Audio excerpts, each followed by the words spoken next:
নমস্কার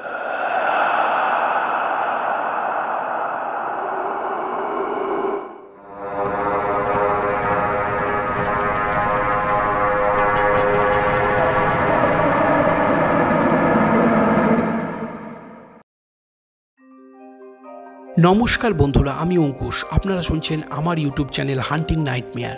আজ শুনছেন 2009 সালে মুক্তিপ্রাপ্ত দ্য আনবর্ন মুভির ভয়ঙ্কর কাহিনীটি। এটা American super natural horror movie. চলুন তাহলে এবার কাহিনীতে ফেরা যাক। কেসি বেল্ডন নামে এক কলেজ পড়ুয়া মেয়ে, যে পড়াশোনার পাশাপাশি ম্যাটি নামক একটি 4 বছরের বাচ্চার বেবি সেটিং এর কাজ করত। সে প্রায়শই স্বপ্নে এক অদ্ভুত দৃশ্য দেখতে পেত, যেখানে সে একটা ইভিল বাচ্চা ও ভয়ঙ্কর এক কুকুরকে দেখতে পেত। স্বপ্নটা ছিল এই রকম: একদিন সকালে নির্জন পথে জগিং করতে গিয়ে তার চলার পথে একটা বাচ্চার হাতের গ্লাভসকে পরে থাকতে দেখে সে চকিতে পিছন দিকে ঘুরে তাকায়, আর সে দেখে এক নীল চোখওয়ালা অদ্ভুত দেখতে ছোট্ট ছেলে সেখানে দাঁড়িয়ে তার দিকে এক দৃষ্টিতে চেয়ে আছে। তার ডান হাতে একটা গ্লাভস মিসিং, যেটা কেসি কুড়িয়ে পেয়েছিল। কিছু বুঝে ওঠার আগেই সে ছেলেটি নিজের রূপ পরিবর্তন করে একটা মুখোশ পরা কুকুরে পরিবর্তিত হয়। কেসি কুকুরটিকে অনুসরণ করলে জঙ্গলের মাঝে সেই মুখোশটিকে পড়ে থাকতে দেখে। মুখোশটিকে তুলতে গেলে দেখা যায় তার দড়ির সঙ্গে বাঁধা আছে একটা মাটি চাপা সদ্যজাত মৃত শিশুর নাড়ি। মাটি সরাতেই কেসিকে চমকে দিয়ে মৃত শিশুটি তার চোখ খোলে। এরপর কেসি যখন ম্যাটি নামক বাচ্চার বেবি সেটিংয়ের জন্য তার বাড়িতে ছিল, তখন সে নিজের স্বপ্নে দেখা কথাগুলোকে ফোনের মাধ্যমে জানাচ্ছিল তার বন্ধু রমিকে। এমন সময় ওয়াকিটকিতে শোনা যায়, আয়নায় দেখো, এটা একটা দরজা। কথাটা শুনে কেসি দোতলার ঘরে পৌঁছে দেখে ম্যাটি তার ছোট বোনকে একটা আয়নার টুকরো দেখাচ্ছে আর ওয়াকিটকিতে শোনা কথাগুলো বলছে। কেসি তখন বলে, এই সব বন্ধ করে তুমি শুতে যাও। তৎক্ষণাৎ ম্যাটি হাতে ধরে থাকা আয়নার টুকরো দিয়ে কেসিকে আঘাত করে আর ভয়ঙ্কর গলায় সে বলে, জাম্বি এবার জন্ম নিতে চায়। কথাটা শুনে কেসি চমকে যায়। সাধারণত একটা ছোট বাচ্চা এই রকম ব্যবহার কখনো করে না। আঘাত সেরকম জটিল না হওয়ায় সে নিজের বাড়িতে ফিরে আসে। পরদিন কলেজে কেসি তার বয়ফ্রেন্ড মার্ককে সঙ্গে করে ম্যাটির ব্যাপারটা নিয়ে আলোচনা করছিল বাকি বন্ধুদের সাথে। তখন মার্ক বলে, 4 বছরের একটা বাচ্চা, সে কি করেছে তা সে নিজেও জানে না। সে কথায় রমি বলে, এটা একটা অশুভ দিক। নবজাতক শিশুকে তার প্রতিবিম্ব 1 বছর পর্যন্ত কোনো আয়নায় দেখানো উচিত নয়, কারণ এতে তার মৃত্যু হতে পারে। সকলে এই কথাটাকে মজার ছলে গ্রহণ করে আর কেসি এই ব্যাপারটাকে তেমন গুরুত্ব দেয় না। কিন্তু কেসির সঙ্গে আরও অদ্ভুত সব ঘটনা ঘটতে শুরু হয়ে যায়। যেমন বাথরুমের আয়না থেকে নকিং শব্দ শোনা, রান্নার সময় অদ্ভুত এক পোকার উপস্থিতি, জানালার বাইরে সেই নীল চোখওয়ালা বাচ্চার ভিশন আসা, এমনকি বোর্ডে, খাতার পাতায়, সর্বত্র জায়গায় জাম্বি ওয়ান্টস টু বি বর্ন নাও লেখাটা দেখতে পাওয়া ইত্যাদি। খুব শীঘ্রই কেসি বুঝতে পারে তার এক চোখের মনির রং বদলে যেতে শুরু করেছে। ডাক্তারের কাছে গেলে তিনি কেসির চোখের কিছু ডিজিটাল ছবি তোলে আর সেই ছবিগুলোকে অ্যানালাইজ করে বলেন, এটাকে হেট্রোক্রোমিয়া বলে, যেখানে এক চোখের রং অন্য চোখের থেকে আলাদা হয়। বেশিরভাগ সময় এটা জন্মগত হয়ে থাকে। এই বহিঃপ্রকাশ হয় মানসিক আঘাত পেলে, তবে এটা বেড়ে গেলে ক্যান্সার হওয়ার সম্ভাবনাও থেকে যায়। এরপর বাড়ি ফেরার পথে কেসি তার বয়ফ্রেন্ড মার্ককে জানায় আজ তার বাবা বাড়ি থাকবে না। রাতে মার্ক কেসির বাড়িতে একটা সুন্দর মুহূর্ত কাটানোর সময় জানতে পারে কেসি ছোটবেলায় তার মাকে হারিয়েছে। মৃত্যুর আগে মা মেন্টাল হসপিটালে ছিল। সে যখন তার বাবার সঙ্গে সেই হসপিটালে যায়, তখন সে দেখে মা একটা জানালার দিকে এক দৃষ্টিতে চেয়ে বসে আছে, তার চোখের মনি নীল। মায়ের মৃত্যুর কারণ সে জানতে না পারলেও তার বাবা বলেছিলেন মাকে ছোটবেলায় দত্তক নেওয়া হয়েছিল এবং তিনি জানতে পেরেছিলেন তার আসল বাবা মা কে। সেই কারণে একদিন তিনি পাগল হয়ে যায় আর একদিন রাতে নিজের গলায় ফাঁস লাগিয়ে ঝুলে পড়ে আত্মঘাতী হয়। এইভাবে মার চলে যাওয়াতে কেসি তার উপর অভিমান করেছিল। এরপর কেসি বাথরুমে গেলে আয়নার পিছন থেকে আবার শুনতে পায় নকিং শব্দ। দেখতে গেলেই সেই নীল চোখওয়ালা বাচ্চাটা তাকে ভয় দেখায়। কেসি চিৎকার করে ওঠে, তখনই সেখানে মার্কস ছুটে এসে কেসিকে শান্ত করে। পরদিন সকালে জগিং করতে গিয়ে কেসি দেখে ম্যাটির বোন মারা গেছে, আর সেই মৃতদেহকে ঘিরে তার বাবা মা কান্নাকাটি করলেও সেখানে ম্যাটি নেই। পরক্ষণেই চোখে পড়ে ম্যাটি তার বোনের ঘরের জানালা দিয়ে এক দৃষ্টিতে চেয়ে আছে কেসির দিকে। এরপর কেসি সেই চোখের ডাক্তারের সঙ্গে দেখা করলে ডাক্তার জানতে চায় তারা কি যমজ, কারণ এই ধরনের সমস্যা যমজ বাচ্চাদের রক্তের অদল বদলের কারণেই হয়ে থাকে। উত্তরে কেসি বলে সে বাবার একমাত্র সন্তান। এরপর কেসি সত্যের অনুসন্ধান করতে তার বাবার কাছে যায়, আর সে জানতে পারে আসলে তারা যমজ। কেসি মার গর্ভে যমজ ছিল, কিন্তু জন্মের পূর্বেই কেসির যমজ ভাইটি মারা যায়, কারণ জন্মের সময় কেসির অ্যাম্বিকাল কর্ড তার ভাইয়ের গলায় আটকে গিয়েছিল। বাবা আরও জানান তিনি কেসির ভাইয়ের জন্য একটা নামও ঠিক করে রেখেছিলেন এবং তার নাম ছিল জাম্বি। কেসি সেই কথা শুনে অবাক হয়ে যায়, আর তার মনে হতে লাগে ওর লাইফকে ওরই আনবর্ন যমজ ভাই হন্ট করছে।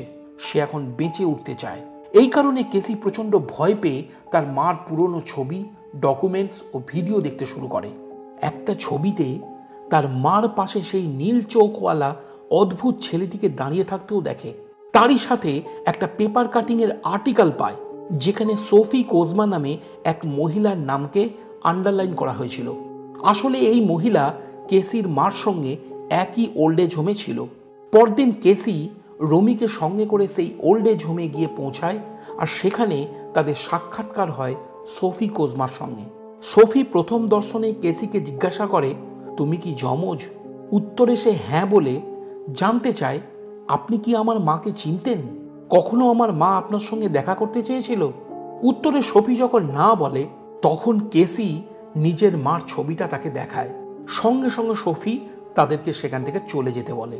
এই ঘটনায় কেসি বেশ চিন্তিত ও ক্লান্ত হয়ে পড়ে। তখন বয়ফ্রেন্ড ও ফ্রেন্ডরা তাকে মাইন্ড ফ্রেশ করাতে ক্লাবে নিয়ে যায়, কিন্তু সেখানেও সে ওই নীল চোখওয়ালা অদ্ভুত ছেলেটিকে দেখতে পায়। এরপর কেসি ওয়াশরুমে গেলে হঠাৎ তার বমি হতে শুরু করে, আর সে সেখানকার দেওয়ালে এক আই সিম্বলকে দেখতে পায়, যেখানে লেখা ছিল, in the kingdom of blind one eyed man is the king. সঙ্গে সঙ্গে সেই সিম্বল থেকে অসংখ্য পোকা বেরিয়ে এসে আক্রমণ করে দেয়। কেসি ভয়ে চিৎকার করে ওঠে, আর সেই শব্দ শুনে তার বন্ধুরা সেখানে ছুটে এলে আমরা বুঝতে পারি পুরো ব্যাপারটাই কেসির ভিশন ছিল, কারণ ওয়াশরুম পুরোপুরি পরিষ্কার ছিল। সেই রাতেই কেসি আবার একটা দুঃস্বপ্ন দেখে, যেখানে সে ওই নীল চোখওয়ালা অদ্ভুত ছেলেটিকে তার পাশে শুয়ে থাকা অবস্থায় দেখতে পায়, যে তার পেট চিরে হাত ঢুকিয়ে তাকে মারার চেষ্টা করছিল। দুঃস্বপ্ন ভাঙতেই কেসির ফোনে সোফির কল আসে, আর সে তৎক্ষণাৎ কেসিকে তার সঙ্গে দেখা করতে বলে। কেসি দেখা করলে সোফি তার নিজের আসল পরিচয় দিয়ে জানায় সেই তার ঠাকুমা, এবং ওই ছবিতে যে ছেলেটি রয়েছে সেটা তার নিজের যমজ ভাই বার্টো। 1944 সালে তার মৃত্যু হয়েছিল, কারণ ওই সময় নাৎসিরা যমজ বাচ্চাদের উপর অদ্ভুত সব এক্সপেরিমেন্ট করত, আর এই এক্সপেরিমেন্ট ফেল হওয়ার কারণেই তার ভাই মারা যায়। কিন্তু একটা ডিবুক আত্মার কারণে তার ভাই পরদিন নিজের প্রাণ ফিরে পেয়ে বেঁচে ওঠে, কিন্তু সে তখন পুরোপুরি পাল্টে গিয়েছিল। তার ভাইয়ের দুই চোখের মণি নীল বর্ণ ধারণ করেছিল। দেখে স্পষ্ট বোঝা যাচ্ছিল সে কোনো অশুভ আত্মার দ্বারা প্রজেস্ট হয়েছে। এই কারণে সোফি নিজের ভাইকে মেরে ফেলে, আর অশুভ বা ডিবুক আত্মাকে এই জগতে আসতে দেয় না। আর ঠিক তখন থেকেই এই ডিবুক বা অশুভ আত্মাটা পুনরায় এই জগতে ফিরে আসতে চেষ্টা শুরু করে। এই ডিবুক আত্মার কারণেই কেসির মা পাগল হয়ে আত্মহত্যা করেছিল, আর এখন ডিবুকের আত্মা কেসির পিছনে পড়ে তাকে অতিষ্ঠ করে তুলছিল। এই সূত্রে আমি বলে রাখি, ডিবুক সম্পর্কে বিস্তারিত আলোচনা করেছি দ্য পজিশন মুভির বাংলা এক্সপ্লেনেশনে, চাইলে আপনারা শুনে নিতে পারেন। তাও এখানে এক কথাই বলছি, জিউসদের মতে ডিবুক হচ্ছে সেই আত্মা যে জীবিত বা মৃত শরীরের খোঁজে থাকে। এরপর কেসি জিজ্ঞাসা করে, এত বছর পর ডিবুকের আত্মা কি করে এই জগতে আসে? সেই কথায় সোফি বলে, আমার মনে হয় ডিবুকের আত্মা ধীরে ধীরে শক্তিশালী হয়ে ওঠে। এরা যত বেশি মানুষকে মারবে ততই এদের মধ্যে শক্তি বৃদ্ধি পেতে থাকবে। এরা মূলত যমজ বাচ্চাদেরকেই নিজের লক্ষ্য বানিয়ে থাকে, কারণ এরা একটা আয়নার স্বরূপ, আর এই আয়নাই হলো অশরীরীদের প্রবেশদ্বার। তাই সোফি কেসিকে বলে, তুমি বাড়ির সকল আয়না ভেঙে ফেলো, যদি কোনো ভাঙা টুকরো পড়েও থাকে তাহলে সেগুলোকে মাটিতে পুঁতে দাও। এরপর সোফি রাবি সান্ডাক নামে একজন ব্যক্তির সঙ্গে দেখা করতে বলেন, যে কেসির জুইস এক্সোরসিজম করতে সাহায্য করবে। সেই কথা শুনে কেসি বাড়ির সকল আয়নাগুলোকে ভেঙে ফেলে আর জোসেফ স্যান্ডাকের সঙ্গে দেখা করে। বুক অফ মিরার্স নামে একটা বই দিয়ে তাকে পুরো ঘটনার কথা খুলে বলে, কিন্তু তিনি কোনো কথাই বিশ্বাস করেন না। এরপর কেসির অনুরোধে স্যান্ডাক বুক অফ মিরার্সকে হিব্রু ভাষা থেকে ইংরেজি ভাষায় ট্রান্সলেট করতে রাজি হয়ে যায়। অপরদিকে রমির চলন্ত গাড়ির সামনে ম্যাটি হঠাৎ করে চলে আসে আর অদ্ভুতভাবে সে বেঁচে যায়। ম্যাটি একজন প্রজেস্ট বাচ্চার মতন রমিকে সাবধান করে দিয়ে বলে, যদি সে কেসি সাহায্য করে তাহলে ডিবুক তাকে মেরে ফেলবে। কিন্তু রমি সেই কথায় গুরুত্ব না দিয়ে কেসির সঙ্গে দেখা করতে যায়। অন্যদিকে এইটুকু সময়ের মধ্যে ডিবুক বেশ শক্তিশালী হয়ে ওঠে। সে সেই ওল্ড এজ হোমে সোফিকে আক্রমণ করে দেয়। এই আক্রমণে ডিবুক একজন বৃদ্ধের শরীরকে প্রজেস্ট করে তার মাথাটাকে উল্টো পাকে ঘুরিয়ে দিয়ে ভয় দেখিয়ে সোফিকে মেরে ফেলে। এছাড়া রাবি স্যান্ডাক তার নিজের ল্যাবে একটা উল্টানো মাথার কুকুরকেও দেখতে পায়, যেটাকে দেখে সে বুঝে যায় ওটা ডিবুক। তাই সে ঠিক করে কেসিকে সাহায্য করবে। পরের দিন কেসি সোফির মৃত্যুর খবর পেয়ে সেই ওল্ড এজ হোমে যায়, যেখানে সে তার ঠাকুরমা মানে সোফির লেখা একটা চিঠি পায়। চিঠিতে লেখা ছিল তাকে ডিবুকের বিরুদ্ধে লড়তে হবে, আর সে যেখান থেকে এসেছে তাকে সেখানে ফেরত পাঠাতে হবে, না হলেই বড় কোনো অঘটন ঘটবে। রাত হলে কেসি যখন রমির সঙ্গে ভিডিও কলে কথা বলছিল তখন রমির বাড়ির কলিং বেল বেজে ওঠে। সে চেক করতে উঠে গেলে কেসি ভিডিও কলে দেখতে পায় রমির ঘরের আয়নায় সেই নীল চোখওয়ালা অদ্ভুত ছেলেটির প্রতিবিম্বকে দাঁড়িয়ে থাকতে। এর দ্বারা সে বুঝে যায় ডিবুক রমিকে মারতে তাদের বাড়িতে পৌঁছে গেছে। সঙ্গে সঙ্গে কেসি তার বয়ফ্রেন্ড মার্ককে ফোন করে রমির বাড়িতে যেতে বলে তাকে সাহায্য করার জন্য। অপরদিকে রমি বাড়ির সদর দরজা খুলতেই ম্যাটিকে সেখানে দাঁড়িয়ে থাকতে দেখে। তৎক্ষণাৎ সে ভয়ঙ্কর গলায় বলে প্রবেশদ্বার খুলে গেছে। রমি ব্যাপারটা বুঝে ওঠার আগেই ম্যাটি তার পেট লক্ষ্য করে ছুরি চালিয়ে দেয়। সে নিজেকে বাঁচানোর অনেক চেষ্টা করলেও একসময় তার মৃত্যু হয়। সেই মুহূর্তে কেসি মার্কের সাথে সেখানে পৌঁছালে দেখে ডিবুক ম্যাটির শরীরকে ছেড়ে রমির শরীরকে প্রজেস্ট করে নিয়েছে। তাই তারা ম্যাটিকে নিয়ে সেখান থেকে পালিয়ে যায়। পরের দিন কেসি ও মার্ক রাবি স্যান্ডাকের সঙ্গে পুনরায় দেখা করে, যেখানে আর্থার নামক এক প্রিস্টের সঙ্গে তাদের পরিচয় হয়। কেসি আর্থারকে জানায় সে নিজের উপর এক্সোরসিজম করতে চায়। সেই কথায় সকলে রাজি হলে তারা সিদ্ধান্ত নেয় যে কেসির এক্সোরসিজম সেই হসপিটালেই করা হবে যেখানে কেসির মা আত্মহত্যা করেছিল। এই ক্রিয়ায় মোট 10 জন ইহুদির প্রয়োজন ছিল, কারণ ডিবুক সম্পর্কিত এক্সোরসিজমে 10 জন ইহুদির উপস্থিতিতে একটা চক্রাকার গণ্ডি বানানোটা জরুরি। 10টা আঙুলের মতন কাজ করবে এরা। এদের সুরক্ষা ঘেরার মাঝে থাকলে ঈশ্বর তাকে রক্ষা করবে। গভীর রাত হলে 10 জনের ঘেরাটোপে এক্সোরসিজম শুরু হয়, যেখানে স্যান্ডাক একটা পশুর শিং দিয়ে বানানো হর্নকে বাজায়, কারণ সেটা বাজালে ডিবুকের আত্মা তাদের সামনে আসবে। হর্ন বাজানোর অল্পক্ষণের মধ্যেই ডিবুক সেখানে ছুটে এসে আক্রমণ শুরু করে দেয়। সেই আক্রমণেই কিছুজন মারা যায়, আর ডিবুক ধীরে ধীরে আর্থারের শরীরকেও প্রজেস্ট করে নেয়। সঙ্গে সঙ্গে প্রজেস্ট আর্থার কেসি ও মার্ককে আক্রমণ করতে তাদের পিছু নেয়, কিন্তু কোনো রকমে মার্ক প্রজেস্ট আর্থারকে মেরে অজ্ঞান করে দেয়। সেই মুহূর্তেই ডিবুক মার্কের শরীরকে প্রজেস্ট করে নেয়। পর মুহূর্তেই প্রজেস্ট মার্ক কেসির উপর আক্রমণ করে দেয়। তখনই সেখানে রাবি স্যান্ডাক এসে এক্সোরসিজমের বাকি কাজ সম্পন্ন করতে থাকে। এই প্রক্রিয়া শেষ হতেই ডিবুক এই জগৎ ছেড়ে চলে যায় আর মার্কের মৃত্যু হয়ে যায়। এই ব্যাপারে কেসি দুঃখী হলেও তার জীবন থেকে ডিবুকের প্রভাব কেটে যায়।